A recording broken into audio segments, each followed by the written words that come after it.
Mesdames, Messieurs, bonsoir et bienvenue à tous. À la une de ce journal, la ville de Douala vit au rythme des litiges fonciers. Il ne se passe plus un seul jour sans que des cas soient effectués sur des parcelles querellées. C'est le cas des dizaines de familles dans la tourmente après la démolition de leur maison au quartier Bonadibon, dans le 1er arrondissement.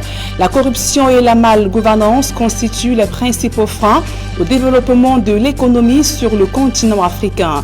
La première femme africaine à la tête de l'OMC appelle les dirigeants africains à améliorer leur politique de gestion pour un impact significatif sur la scène internationale. Voilà pour le sommaire.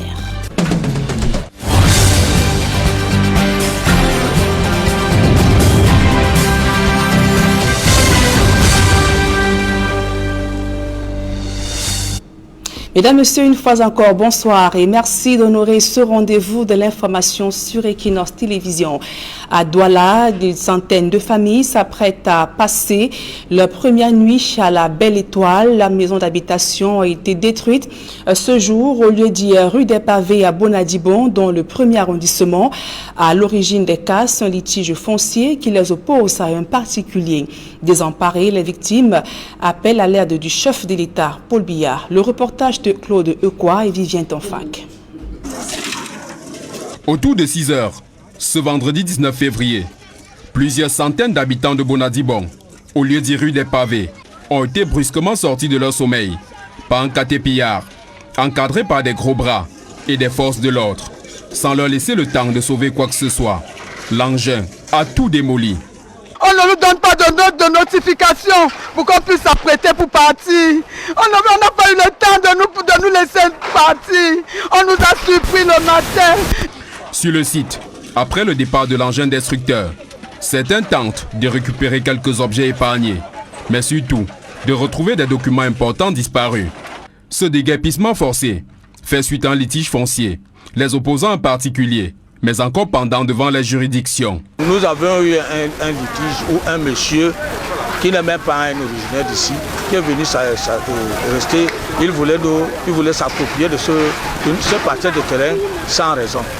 Nous, depuis 2012 que nous sommes devant le tribunal de Douala, nous sommes allés à Yaoundé où le tribunal de la Cour suprême avait donné un pouvoir d'ordre, il a arrêté. Et maintenant, nous avons continué chez le ministre où il nous a donné la décision d'annulation de ce titre foncier. Et les victimes de cette casse crient à l'arbitraire, à l'injustice et appellent à l'intervention du chef de l'État.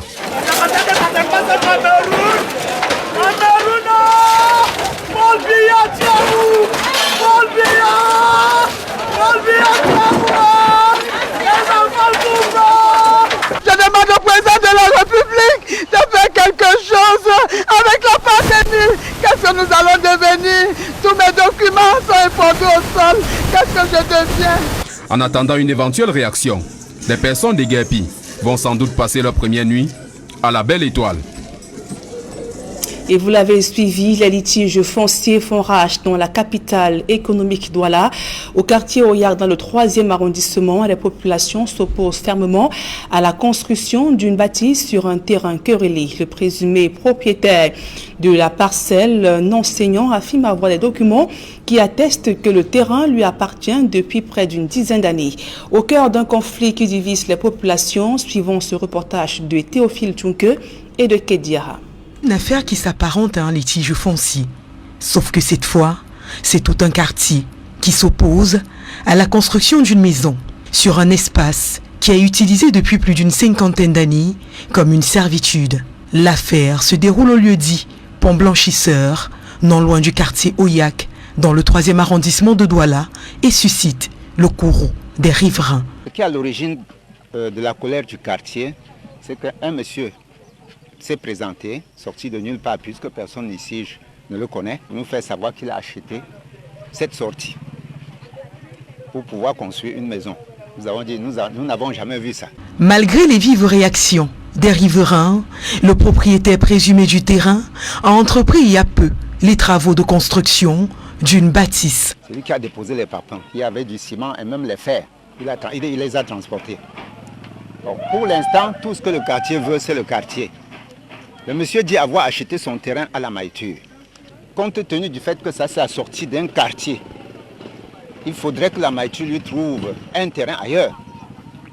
Ainsi, tous les papiers qu'il nous présente sont authentiques. L'affaire est d'autant plus incongrue que l'acheteur, propriétaire depuis seulement une dizaine d'années, est selon les riverains le seul à avoir acheté une portion de terrain à la Maïture dans un quartier dans lequel les terrains situés tout autour ont été octroyés par la communauté villageoise. Et il n'y a aucun voisin qui le connaît, même nos parents. Le chef de quartier a fait des requêtes.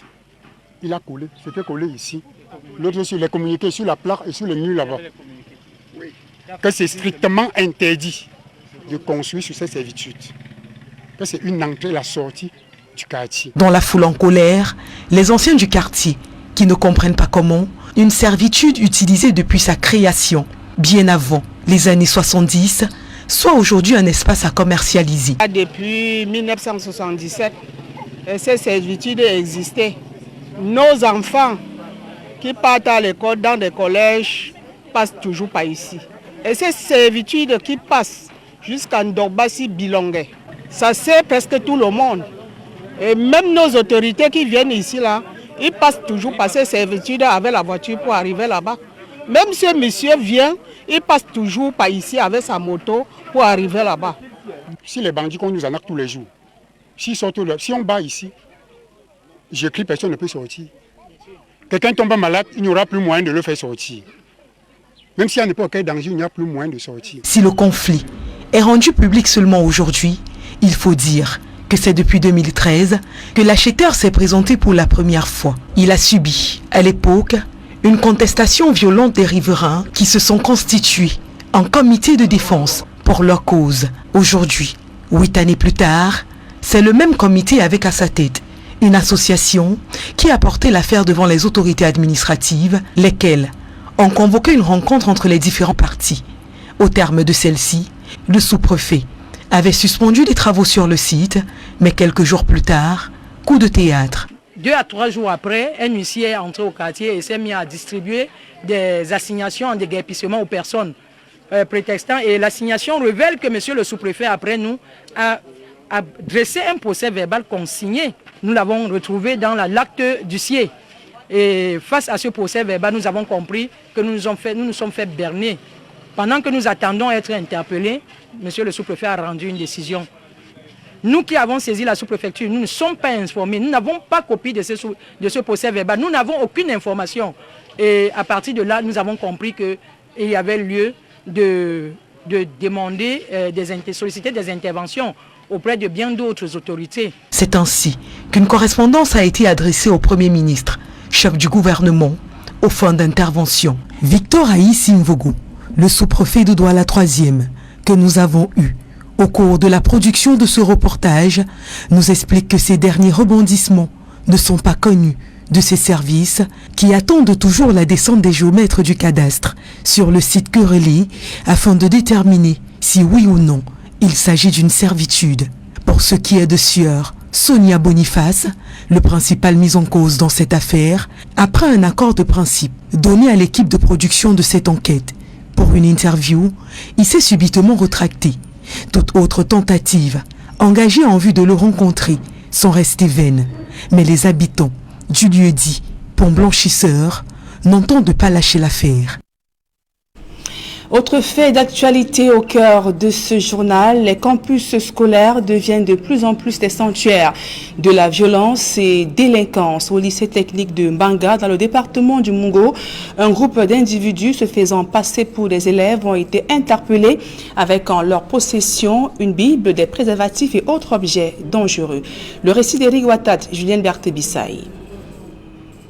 Descendu dans les établissements scolaires de son territoire de commandement pour sensibiliser les élèves au respect des mesures barrières, le sous-préfet de Mbanga fait la découverte des individus se passant pour des élèves au lycée technique du coin. Ces derniers sont présentés comme des fauteurs de troubles dans cet établissement. Ce ne sont pas les élèves. Non, on va continuer, on va lui donner le nom. On va poser une question. Celui qui a fui là, il n'est pas élève, celui qui a fui là. Ils sont comme ça, ils viennent à l'école. Blanc à qui, ils ne sont pas élèves, ils ne sont pas dans le lycée. Ils viennent à la classe, ils agressent, ils bagarrent, ils font le champ. Deuxième surprise du sous-préfet et son état-major dans ce même lycée, des préservatifs et des bibles, trouvés dans les cartables, dans un contexte où le phénomène de porte-monnaie magique fait rage en milieu scolaire. Les parents sont dépassés par les événements. C'est leur choix. Je n'ai rien à dire à ce sujet. S'ils ont décidé de se lancer dans la vie de débauche, que vais-je encore ajouter?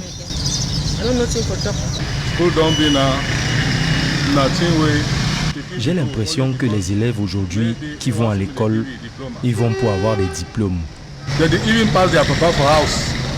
Certains ont même déjà dépassé leurs parents à la maison. Quand ceux-ci veulent placer un mot, ils sont déjà à 10, en précisant que leur époque est révolue. Au-delà de toutes ces mauvaises surprises, le sous-préfet va poursuivre sa campagne de sensibilisation sur le respect des mesures barrières, par ces temps où le port du masque, le lavage des mains et la distanciation sociale sont de plus en plus bafoués face à l'apparition d'une nouvelle variante du coronavirus qui frappe aux portes du Cameroun. Et nous restons sur les campus scolaires. Les libraires sont aux abois à mi-parcours de la politique de mise en œuvre du livre unique. Ils dénoncent la vente parallèle des manuels scolaires dans les écoles et le peu d'intérêt des parents malgré la baisse des prix. Des pratiques qui contribuent donc à tuer complètement leur activité. Ils appellent le gouvernement à réfléchir sur des mécanismes qui sauvera leur emploi, activité et même également sauvegarder de nombreux emplois déjà menacés. Le reportage de Marcelin Gansop, Élisée Borba. À mi-parcours de l'entrée en vigueur de la politique du livre unique, les libraires sont aux abois. Malgré la baisse des prix, ce n'est pas la ruée vers les manuels scolaires et les établissements, dont certains sont transformés en librairies, ne jouent pas franc jeu. Malheureusement, avec la complicité des pouvoirs publics. Au lieu de sortir la liste des livres agréés au programme, ils demandent aux parents de venir payer à l'école. Donc ce n'est pas le prix en quelque sorte. Parce que si le prix était bas et que le volume d'achat était élevé, on ne devrait pas se plaindre. Parce que vous voyez, nous avons les livres de la CIL, leur CIL est classe 1, qui coûtent 9800. Aucun libraire ne peut dire qu'il a vendu 500 livres. Il dit aucun, futur grand. Pourtant nous avons plus de 500 000 élèves à la CIL au Cameroun. La vente parallèle des livres dans les établissements scolaires est d'autant plus dangereuse que cette pratique laisse libre cours à tout type d'égarement, préjudiciable à la qualité de la formation dispensée aux élèves. D'autres fois, c'est des livres qui n'ont rien à voir avec les livres inscrits au programme.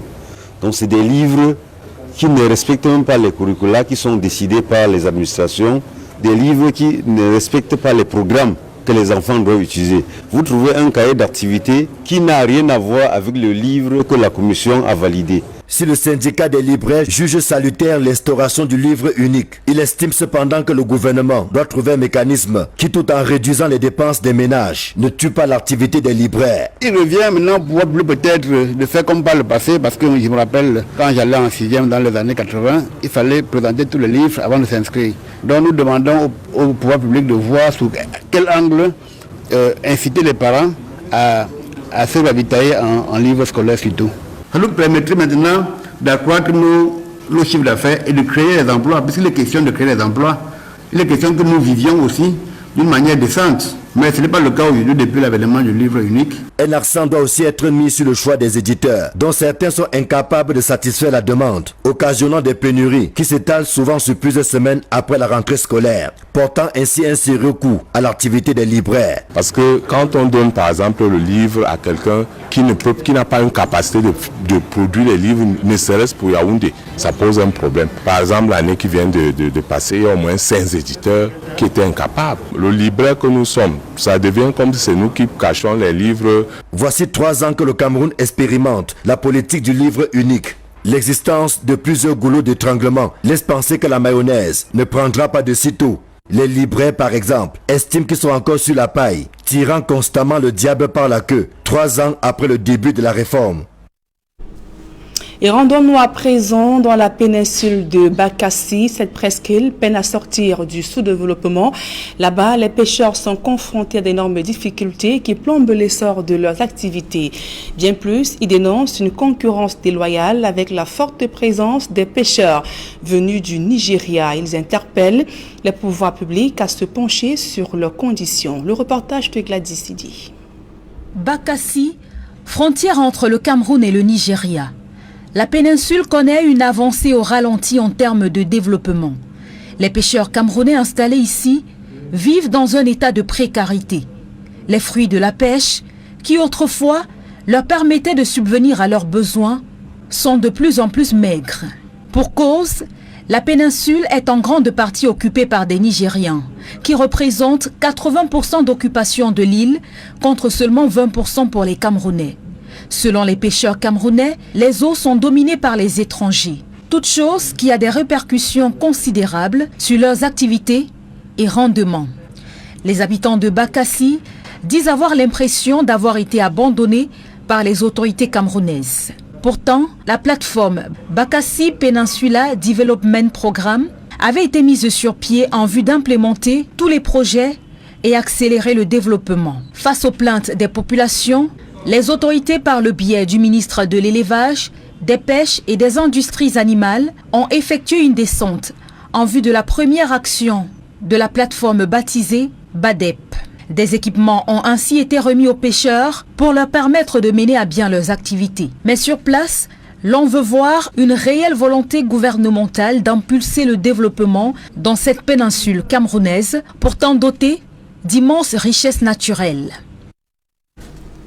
Et dans ce journal, évoquons à présent ce recrutement de 2200 commandos dont le but, les candidats de la région du Nord dans la danse. Sur 3500 ressortissants de cette région du pays qui ont passé les visites médicales primaires, seuls 3205 déclarés aptes ont passé les épreuves physiques, notamment la marche commando de 20 km avec 20 kg de charge.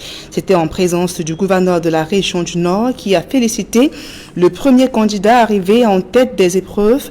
Écoutons donc le gouverneur Jean Abaté Eddy et les impressions de quelques futurs commandos au micro d'Equinox Télévision. Quels qu'en soient les crampes et autres, je me suis préparé très bien à la maison. Grâce au conseil des grands frères, je me suis battu. Bon, il est bien vrai que c'était difficile. Mais je me suis en sorti parce que le travail, ça paye toujours. Donc, même vers la fin, là, c'était un peu compliqué, mais j'ai foncé, j'ai gardé le moral. Les jeunes doivent être impliqués dans le sens de l'élévation du patriotisme et de la défense à tout instant du pays. D'où notre satisfaction d'être ici, de magnifier cet enthousiasme que vous observez et surtout la qualité des hommes qui doivent pouvoir mener ces différents combats. Estimé à plus de 5% de la population camerounaise, les personnes vivant avec un handicap contribuent très peu au développement de l'économie nationale. La faute à une politique qui ne prend pas suffisamment en compte les spécificités de ces couches vulnérables de la société. La question de l'intégration et même l'insertion professionnelle de ces personnes était au cœur d'un débat à Yaoundé. Le compte rendu de Aïe Cyril, Élisée Borba. Selon des chiffres du 3e recensement général de la population, au Cameroun, les personnes vivant avec un handicap représentent 1,3% de la population urbaine et 1,7% de la population rurale. La prévalence du handicap dans le pays augmente en fonction de l'âge.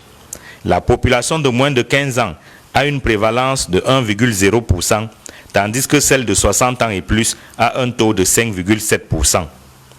La participation des personnes vivant avec un handicap aux activités économiques au Cameroun reste encore faible. Selon le 3e recensement général de la population et de l'habitat, le taux d'activité des personnes en situation de handicap est de 43,1% en milieu urbain, 48,9% en milieu rural. Le taux de chômage étant quant à lui estimé à 16,4% pour l'ensemble des personnes vivant avec un handicap. Situé au quartier Toukébé, dans le 6e arrondissement de la ville de Yaoundé, le Centre national de réhabilitation des personnes handicapées, Cardinal Paul-Émile Léger, a pour mission, entre autres, l'intégration socio-économique et la réinsertion socio-professionnelle des personnes vivant avec un handicap. Afin de mieux réaliser cet objectif, le CNRPH vient de conclure un partenariat avec le ministère des Petites et Moyennes Entreprises, de l'économie sociale et de l'artisanat. Généralement, nous finançons des micro-projets pour des activités génératrices de revenus. Avec l'expertise du MINMESA, nous allons monter d'un cran et nous pouvons également offrir à certaines personnes handicapées qui ont des projets beaucoup plus importants un moyen d'insertion et de réinsertion socio-économique. Les personnes en situation de handicap sont douées de talent, notamment dans le domaine de l'artisanat. Dans le cadre du partenariat signé à Yaoundé, le MINMESA s'engage à contribuer à la prospection des métiers artisanaux accessibles aux pensionnaires du CNRPH. Il va également faciliter la recherche des financements pour la mise en œuvre des micro-projets au profit des personnes vivant avec un handicap et de leurs familles. Nous avons pris l'option de mettre à la disposition des pensionnaires de ce centre les programmes, les moyens d'accompagnement et notre capacité à pouvoir aller au contact des partenaires techniques et financiers pour mobiliser des moyens adéquats afin que des personnes vivant avec un handicap puissent être également associées à la dynamique de rayonnement de l'entrepreneuriat dans notre pays. Au dire des signataires, la Convention va paver la voie d'une meilleure insertion des personnes vivant avec un handicap dans le domaine de l'entrepreneuriat économique et social au Cameroun. Nommée directrice de l'OMC, l'Organisation mondiale du commerce, Ngozi Okonjo affirme que le développement économique sur le continent africain est plombé par la corruption et la malgouvernance qui caractérisent plusieurs pays africains. La première femme africaine à la tête de l'OMC appelle les dirigeants africains à revoir leur politique de gestion pour un meilleur impact sur la scène internationale. Sylvestre Hippolyte Zangao.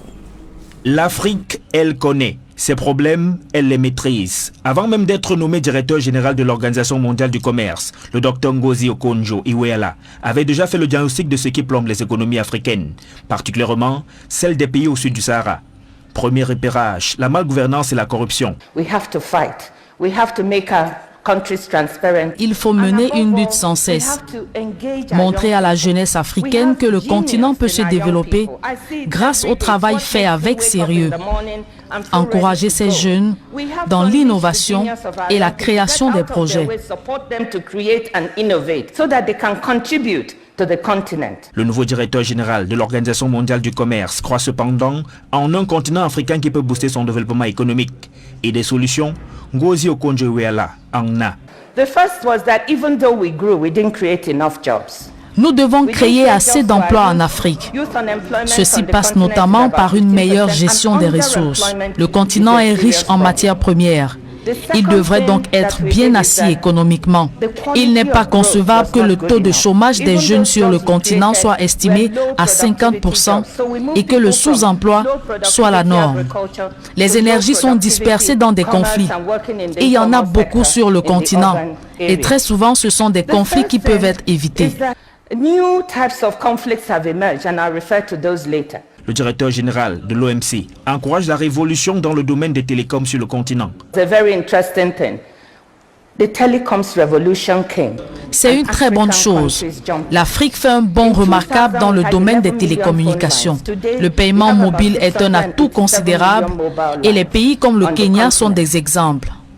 Ngozi Okonjo-Iweala a pour mission de relever l'Organisation mondiale du commerce ébranlée par plusieurs conflits d'intérêts qui opposent les pays membres. L'Afrique devra donc user de ses atouts pour jouer sa partition. À présent, cette note en sport, le député Jean-Michel Nitieux a adressé une correspondance au secrétaire général de la présidence de la République pour exiger d'explications sur la controverse autour des 55 milliards de francs CFA de crédit comptant pour le financement des travaux de construction du complexe sportif d'Olembe.